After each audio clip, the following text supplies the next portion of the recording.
Mi nombre es Andrés y en este video hablaré de Friedrich Nietzsche. Mi equipo está conformado por Angélica Vela, Andrea Ruiz, Valeria Díaz, Gala Montoya y su servidor Andrés Gaona. Comencemos. Filósofo alemán, nacionalizado suizo. Su abuelo y su padre fueron pastores protestantes, por lo que se educó en un ambiente religioso. Tras estudiar filosofía clásica en las universidades de Bonn y Leipzig, a los 24 años obtuvo la cátedra extraordinaria de la Universidad de Basilea.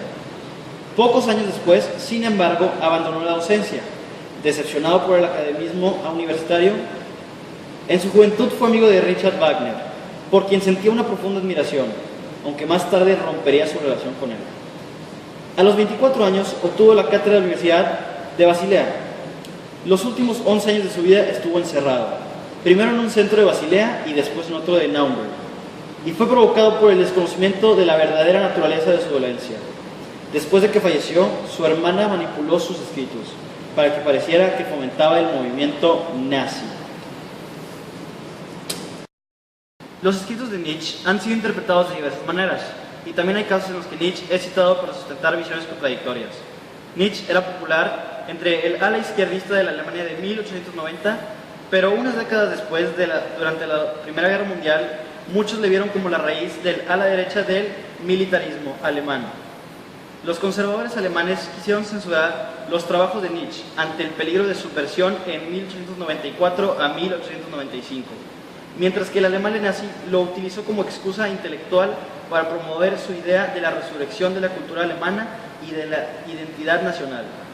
Las ideas de Nietzsche estaban comúnmente asociadas con el movimiento anarquista. Uno de los más importantes estudiosos de Nietzsche fue el reconocido filósofo alemán Martin Heidegger. Crítica a la cultura occidental. Según Nietzsche, la cultura occidental está viciada desde su origen, porque el error más peligroso de todos consiste en intentar instaurar la racionalidad a toda costa. El error de la filosofía griega habría sido la invención del estatismo del ser y del bien en sí. La manera griega de ver el mundo es interpretada por Nietzsche como un síntoma de decadencia.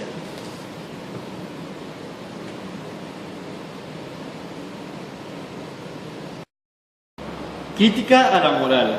Uno de los argumentos fundamentales de Nietzsche era que los valores tradicionales habían perdido su poder en las vidas de las personas, lo que llamaba nihilismo pasivo.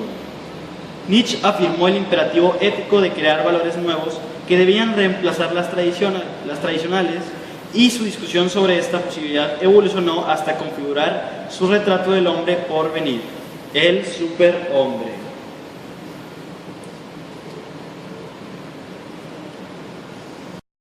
Crítica a la religión cristiana. Dice Nietzsche que la religión nace del miedo y del horror que el hombre tiene de sí mismo. Se trata de la incapacidad de asumir uno su propio destino.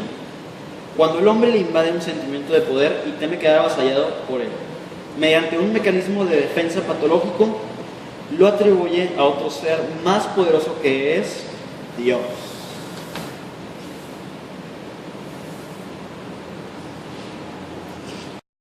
El eterno retorno. Nietzsche depende en cierta medida del positivismo de la época y a la vez que niega la posibilidad de la metafísica. Representa la pérdida de la fe en Dios y de la inmortalidad del alma.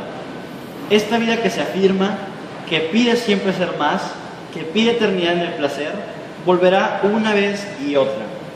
Pero el aspecto temporal de la vida, tan exitoso entre los románticos alemanes, es el eterno retorno de las cosas que ya se encontraba en las enseñanzas de Heráclito. Todo lo que sucede en el mundo se repetirá igualmente, una y otra vez. Todo se repetirá eternamente y con ello todo lo malo y lo miserable.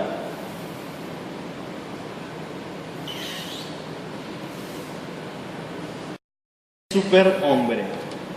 Piensa Nietzsche que el hombre es un ser miserable e inmundo, un ser a medio hacer, un puente entre la bestia y el superhombre, un paso de la pura animalidad a la superhumanidad.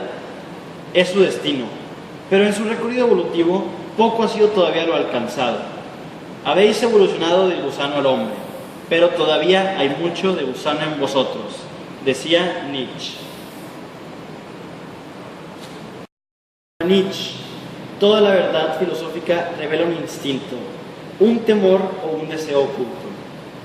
Detrás del idealismo de Sócrates y de Platón se oculta el espíritu de decadencia, el odio a la vida y al mundo, el temor al instinto. El moralismo de filósofos griegos a partir de Platón tiene unos condicionamientos patológicos, y lo mismo su aprecio de la dialéctica.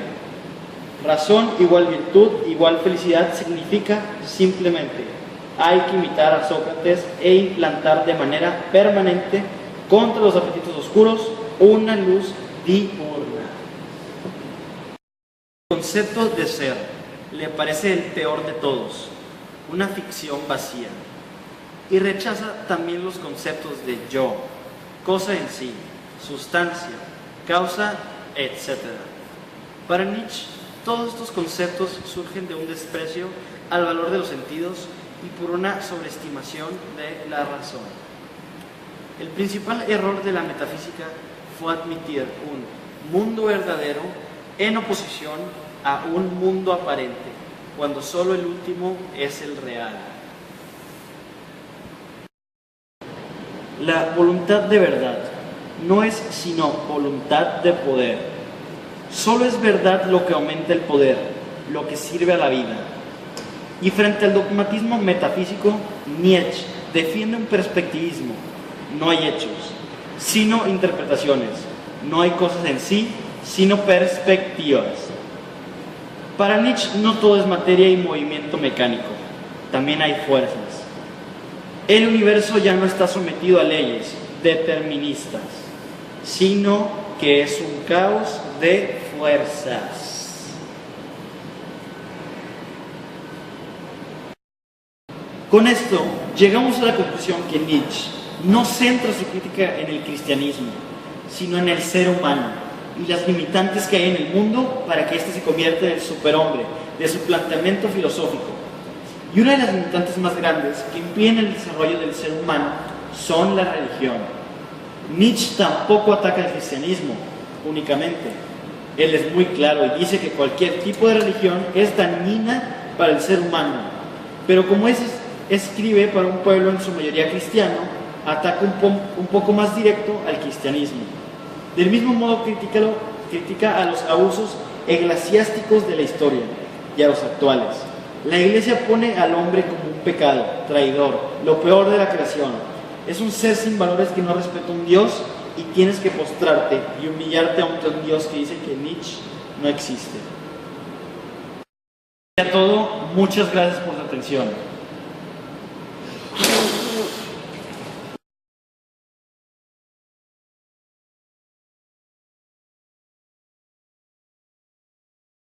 Lo que llamaba nihilismo pasivo.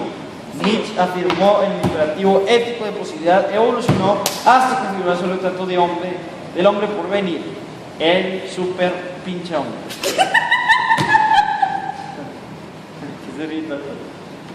Crítica a la religión cristiana. ¿Qué se ríe? ¡Ya, ándale!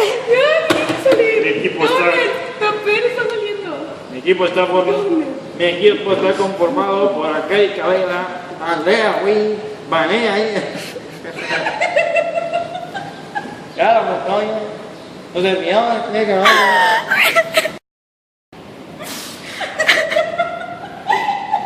Perdón. Me morí 2 veces y todavía no te quitaba el pedo. Yo dije el otro, todavía no lo quitaba. Es que no, literalmente